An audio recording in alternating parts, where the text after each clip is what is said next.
Hello दोस्तों, स्वागत है आपका एक बार फिर से वीएस एजुकेशनल प्लेस पर। और आज हम पढ़ेंगे BPAG 174। इस बुक का नाम है सतत विकास। तो आज हम सतत विकास को शुरू करेंगे, इस बुक को हम शुरू करेंगे। और इसका एग्ज़ाम आपका जो है कल है 3 दिसंबर को इवनिंग में इसका एग्ज़ाम है। तो हमारे पास काफ़ी कम समय है, लेकिन इस कम समय में भी हम कोशिश हमारी यही रहेगी कि जितना हो सके उतना हम इसमें पढ़ेंगे, जितना हो सके उतना हम इसमें कवर करेंगे। तो चलिए ज़्यादा देर ना करते हुए हम शुरू करते हैं वीडियो को। सबसे पहले हम इकाई 1 देख लेते हैं। इकाई 1 काफ़ी महत्वपूर्ण है, उससे आपको सतत विकास का स्वरूप और अर्थ समझ में आ जाएगा।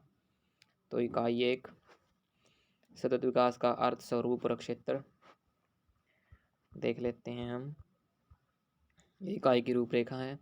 इसमें सतत विकास का अर्थ, सतत विकास का स्वरूप और सतत विकास के महत्वपूर्ण सिद्धांत और विशेषताएं बताई गई हैं। तो हम यही 3 टॉपिक्स के बारे में जो है पढ़ेंगे। उस विकास का अर्थ, सतत विकास का स्वरूप और उसकी महत्वपूर्ण विशेषताएं, बस यही इसमें इम्पोर्टेंट है। तो चलिए शुरू करते हैं। सबसे पहले थोड़ी प्रस्तावना देख लेते हैं ताकि एक आइडिया हो जाए कि हम पढ़ने क्या जा रहे हैं। विकास के साहित्य में सतत विकास की महत्वपूर्ण भूमिका और स्थान है।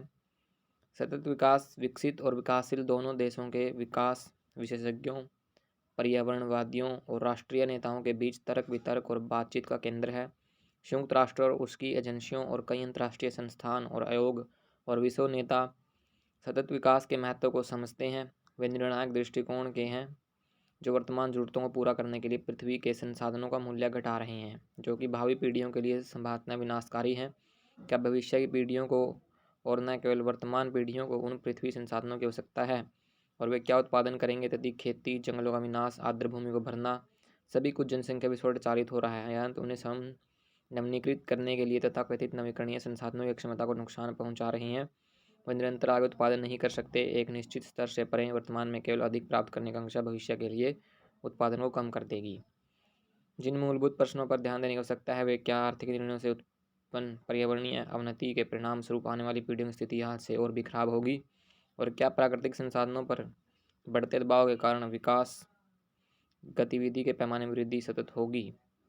सतत विकास सुनिश्चित करने के लिए प्रशासन के विषय में यह कहा जा सकता है कि हमारे बच्चे और आने वाली पीढ़ियों को एक ऐसी पृथ्वी विकास में मिलेगी जो केवल न्यूनतम है और हमारे हाथ से खराब नहीं है।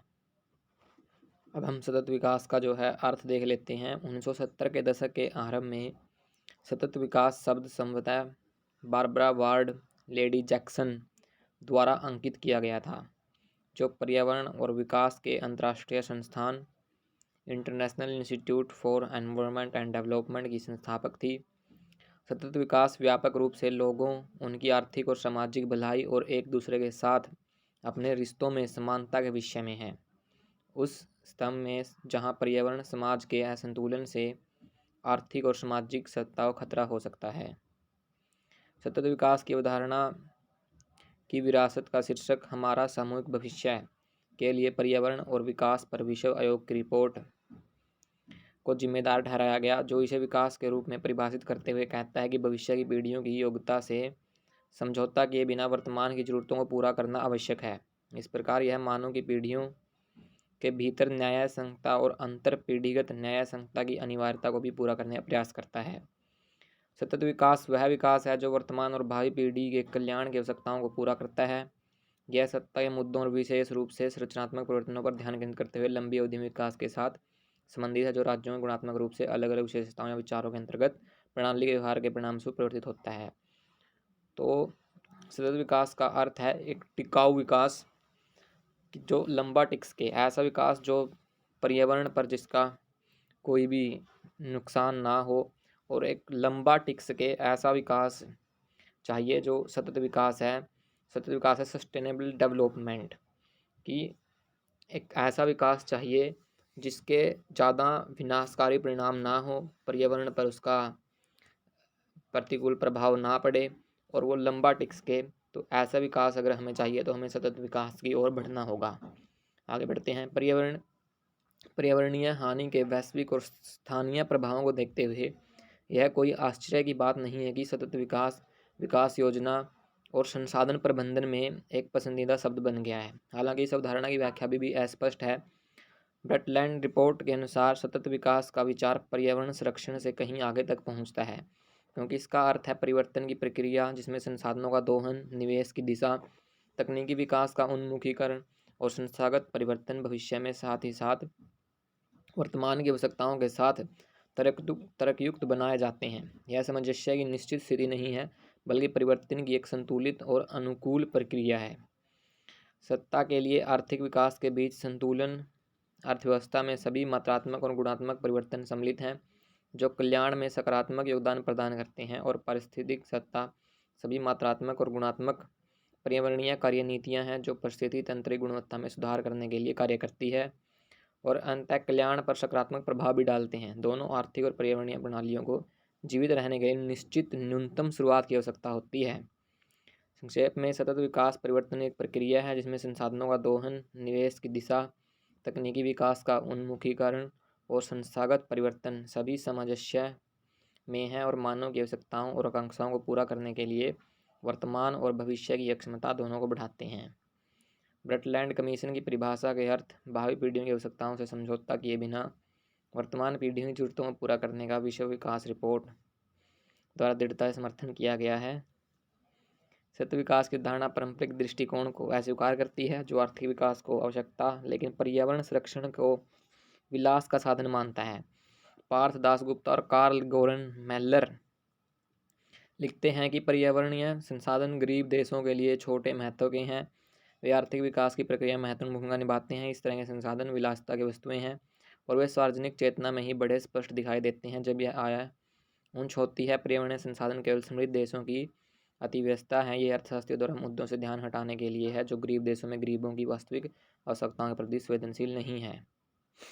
हालांकि पिछले एक दशक में पर्यावरणीय कक्षा के वैश्विक प्रभावों पर आंशिक पर्यावरणीय विश्लेषण पर ध्यान केंद्रित करने के लिए परिवर्तन किया गया है। खतरनाक घटनाएं जैसे बाढ़, अम्लीय वर्षा, मिट्टी स्खलन और मरुस्थलीकरण, ओजोन रिक्तीकरण, समुद्र प्रदूषण और संसाधन निष्कर्षण विनाश के अन्य चीज़ों के बीच परिलक्षित होती हैं। इस प्रकार संसाधन संरक्षण और प्रदूषण नियंत्रण कभी सोची हुई विलासिता की वस्तुएं हैं जो अब जीवन रक्षक प्राकृतिक प्रणालियों की रक्षा और जीवन स्तर में सुधार करने के लिए आवश्यक रूप में पहचाने जाते हैं।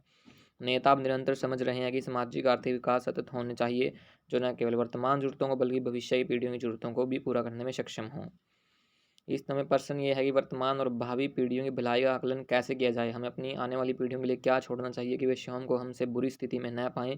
यह मुद्दा और अधिक जटिल हो जाता है क्योंकि हमारे बच्चे न केवल हमारे कृषि रहित खेत, नष्ट हुए पहाड़, प्रदूषित पानी और हवा, घास के मैदान और रिक्त ओजोन को पूर्वजों से प्राप्त करते हैं, बल्कि हमारे श्रम के रूप में शिक्षा, कौशल और ज्ञान व भौतिक पूंजी का फल भी प्राप्त करते हैं। उदाहरण के लिए प्राकृतिक संसाधनों में मिट्टी की गुणवत्ता में सुधार और पुनः वितरण में निवेश से लाभ प्राप्त करने के अधिकारी हैं। सतत विकास का स्वरूप। अब हम देख लेते हैं कि जो सतत विकास का स्वरूप कैसा है। इस बात पर विचार करते हुए कि हम अपने बच्चों और पोते पोतियों के लिए विरासत में क्या छोड़ते हैं और क्या करते हैं, हमें भौतिक और मानव पूंजी, बुरी श्रृंखला और प्राकृतिक संसाधनों के बारे में सोचना चाहिए जो उनके कल्याण का निर्धारण करेगी। सतत विकास के सिद्धांत को अपनाने के लिए सोच में मौलिक परिवर्तन की आवश्यकता होगी। निर्णय निर्माण के लिए उपयोग किए जाने वाले डेटा में संसाधनों की कमी और प्रदूषण की सही लागतों को प्रतिबंधित करना चाहिए क्योंकि वे आय उत्पादक के कम होते संसाधनों की अब अल्पकालिक लाभों की अपेक्षा भावी पीढ़ियों को प्रभावित करता है। डेटा को वर्तमान आवश्यकताओं के साथ भविष्य की जरूरतों का ध्यान रखना चाहिए, न कि उन्हें कम करना चाहिए जो अल्पकालिक प्रभावों के पक्ष में निर्णय लेते हैं। सिरिकेसी वोल्टेर्पे ने मानवीय गतिविधियों को सीमित करके पर्यावरण के महत्वपूर्ण क्षेत्रों के अधिक शोषण से बचने के कारण संरक्षण के लिए सुरक्षित न्यूनतम मानकों के उपयोग पर जोर दिया है जो इसे पर्यावरण निम्नीकरण को विराम देने या रद्द करने के लिए असंवैधानिक बनाते हैं। इस प्रकार सतत विकास के विचार के लिए आर्थिक और पर्यावरणीय दोनों प्रणालियों के लिए स्थानीय सीमा स्तरों पर सावधानीपूर्वक विचार करने की आवश्यकता है। उदाहरण के लिए ब्राज़ील जैसे क्षेत्रीय अर्थव्यवस्था में कृषि विकास के लिए वनों की कटाई आवश्यक हो सकती है, लेकिन यह वैश्विक परिस्थिति सत्ता के लिए घातक और हानिकारक सिद्ध हो सकती है। जब एक देश तेजी से जनसंख्या वृद्धि या आकस्मिक शहरीकरण का अनुभव करता है तब सकल राष्ट्रीय उत्पाद या जीएनपी वृद्धि प्रमुख विकास समस्याएं छिपा सकती है। वहीं कठिनाई उत्पन्न होती है जहां विश्व किसी देश या क्षेत्र से कच्चे संसाधनों की मांग करता है जो वैश्विक जरूरतों को पूरा करते हैं। संक्षेप में, जब तक हम सत्ता को परिभाषित करने के लिए तैयार होते हैं जिसमें उत्तर में खाद्य नीतियों से बाहरी खतरों और दक्षिण में जनसंख्या दबाव से आंतरिक खतरों दोनों का अध्ययन शामिल है, तब तक यह भ्रम बना रहेगा। इसी प्रकार भारत में भूमि दबाव की बढ़ती समस्याओं से निपटने के लिए जनसंख्या वृद्धि दर की जांच करना और नियंत्रित करना, संतुलित पशुधन विकास को सुनिश्चित करना और भूमि हस्तांतरण पर नियंत्रण करना आवश्यक है। दूसरी ओर जब विश्व आयोग यह कहता है कि सतत विकास के लिए आवश्यक है कि वायु, जल और अन्य प्राकृतिक तत्वों की गुणवत्ता पर प्रतिकूल प्रभाव कम से कम पड़े ताकि पारिस्थितिकी तंत्र की समग्र अखंडता को बनाए रखा जा सके, सफलता को आंकना कोई आसान कार्य नहीं है। इन कठिनाइयों को स्वीकार करते हुए विश्व आयोग ने उल्लेख किया कि सतत विकास में सफलता के उपायों को श्रम और सामाजिक चुनौतियों को पूरा करने की आवश्यकता का ध्यान रखना चाहिए।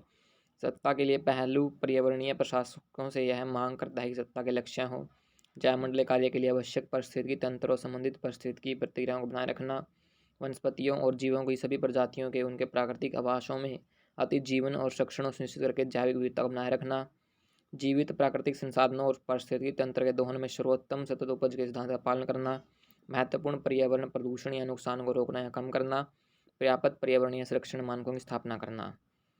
तो ये कुछ पॉइंट है जो आपको याद रखने हैं। रियो शिखर सम्मेलन में यह माना जाता था कि ब्रेटलैंड रिपोर्ट में सत्ता की स्पष्ट परिभाषा का अभाव है। विश्व बैंक के पर्यावरण विभाग ने अब एक नई परिभाषा तैयार की है। यह 2 भागों में है।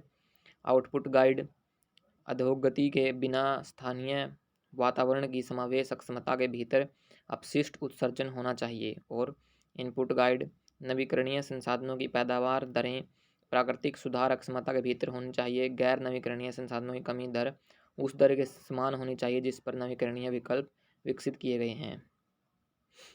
सतत विकास क्षेत्र ये हम इसमें नहीं देखेंगे। अब हम चलते हैं सतत विकास की विशेषताओं की ओर। सतत विकास के महत्वपूर्ण सिद्धांत और विशेषताएं। सबसे पहले हम सिद्धांत देख लेते हैं। सतत विकास के कुछ सिद्धांत जो महत्वपूर्ण है इस प्रकार हैं। पारिस्थितिकी तंत्र का संरक्षण, कंजर्वेशन ऑफ इकोसिस्टम। सतत विकास का मुख्य उद्देश्य पृथ्वी संसाधनों का संरक्षण करना है। इसका लक्ष्य पारिस्थितिकी तंत्र को सतत बनाना है। इस उद्देश्य और लक्ष्य के लिए जलीय पारिस्थितिकी तंत्र सहित पारिस्थितिकी तंत्र का संरक्षण आवश्यक है। समाज का सतत विकास, सस्टेनेबल डेवलपमेंट ऑफ सोसाइटी। जनसंख्या वृद्धि से वस्तुओं और सेवाओं की मांग बढ़ जाती है। समाज की सत्ता स्वस्थ निवास, संतुलित आहार, पर्याप्त स्वास्थ्य सेवाओं, रोजगार और गुणवत्तापूर्ण शिक्षा की उपलब्धता पर निर्भर करती है।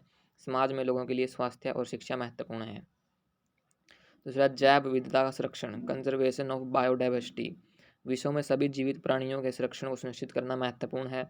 जीवन की रक्षा के लिए लोगों को प्राकृतिक संसाधनों का संरक्षण करना सीखना चाहिए।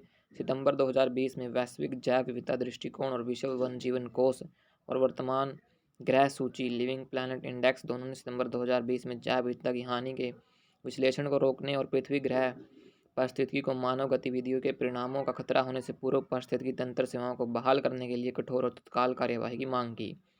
जनसंख्या नियंत्रण, ये भी सतत विकास का एक सिद्धांत है। जनसंख्या वृद्धि से वस्तुओं और सेवाओं की मांग बढ़ जाती है और यदि कार्य अपरिवर्तित रहते हैं तो इसका अर्थ पर्यावरणीय स्थिति में वृद्धि है। विश्व की जनसंख्या लगभग 1.7% वार्षिक लगभग 100 मिलियन एक वर्ष में बढ़ रही है। यह तेजी से जनसंख्या वृद्धि, गरीबी और पर्यावरणीय निम्नीकरण के पारस्परिक रूप से मजबूत प्रभावों को बढ़ाती है। फिर भी पर्यावरणीय निम्नीकरण भी जनसंख्या वृद्धि को बढ़ा सकता है। दासगुप्ता विचार है कि बच्चों को न केवल पैसा और भोजन कमाने के लिए और सेवानिवृत्त और बीमा उद्देश्यों के लिए बल्कि कार्यबल बढ़ाने के लिए भी पैदा किया जाता है। इसलिए सतत विकास के लिए जनसंख्या नियंत्रण और प्रबंधन आवश्यक है। मानव संसाधन का संरक्षण, सतत विकास के लिए मानव संसाधन संरक्षण एक बड़ी अक्षमता है। इसलिए मानव संसाधन का विकास शिक्षा, स्वास्थ्य सेवा और प्रशिक्षण प्रदान करके किया जाता है। सतत विकास सिद्धांतों को अपनाने में मानव संसाधन का योगदान होता है। पृथ्वी की देखभाल पर ज्ञान और कौशल विकसित किया जाना चाहिए। वैसे भी मानव संसाधन का संरक्षण एक महत्वपूर्ण सिद्धांत है। नागरिकों की भागीदारी को प्रोत्साहित करना, सतत विकास प्रक्रिया एक पूर्ण अर्थ प्राप्त करेगी यदि नागरिक सतत विकास कार्यक्रमों के कार्यान्वयन में पूरी तरह से भाग लेते हैं। कोविड-19 महामारी ने प्रकाश डाला है कि कैसे पर्यावरणीय संतुलन विशेष रूप से महत्वपूर्ण है, क्योंकि हम अधिक लचीले अर्थशास्त्र और समुदाय के निर्माण का प्रयास कर रहे हैं। कोविड-19 ने कठोर और दर्दनाक अनुस्मारक प्रदान किया है कि सतत विकास की अवधारणा इतनी महत्वपूर्ण क्यों है। अब हम चलते हैं विशेषताओं की ओर। सतत विकास के क्षेत्र और उद्देश्यों को पूरा करने के लिए आर्थिक विकास की योजना बनाते समय इन सुविधाओं को लागू करने हो सकता है। ग्रीन हाउस गैसों के उत्पाद को कम करना जो प्रत्यक्ष रूप से ग्लोबल वार्मिंग और वायु प्रदूषण में योगदान देते हैं। हरित वास्तुकला के निर्माण जैसे पर्यावरण हितैषी कार्यों पर जोर देना। नवीकरणीय ऊर्जा स्रोतों जैसे सूरज, हवा, पानी आदि को प्रमुखता और कार्यान्वयन। जीवन रूपों और जीवों के प्राकृतिक आवासों का सम्मान और सुरक्षा करते हुए प्राकृतिक संसाधनों का संरक्षण और नवीकरणीय स्रोतों के उत्पादन को पार करने से उपभोग की दर को नियंत्रित करना। तो अब निष्कर्ष पर हम आ चुके हैं। अब शब्दावली यहाँ पर देख रहे हैं, तो इस तरह ये जो इकाई है वो आपकी इकाई 1 सतत विकास का अर्थ और स्वरूप पूरी हो चुकी है। अगर आपको वीडियो पसंद आए तो वीडियो लाइक कीजिए, चैनल सब्सक्राइब कीजिए ऐसे ही स्टडी से रिलेटेड वीडियो पाने के लिए। और इकाई 2 हम जो है नेक्स्ट वीडियो में पढ़ेंगे। मिलते हैं नेक्स्ट वीडियो में, तब तक के लिए जय हिंद।